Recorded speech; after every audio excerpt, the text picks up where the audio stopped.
पुण्यापासून हाकेच्या अंतरावर असणाऱ्या लोणावळा आणि खंडाळा परिसराच्या आजूबाजूला बऱ्याच निसर्गरम्य जागा पाहण्यासारख्या आहेत। दरवर्षी लाखो पर्यटक या ठिकाणी निसर्गाचा आनंद लुटण्यासाठी येत असतात।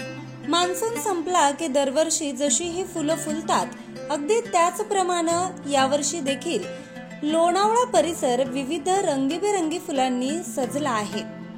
आणि लोणावळ्यातील वेगळेपण म्हणजे यावर्षी आपल्याला कारवीची अनेक फुले फुललेली पाहायला मिळत आहेत। ही फुले 7 वर्षानंतर फुलतात।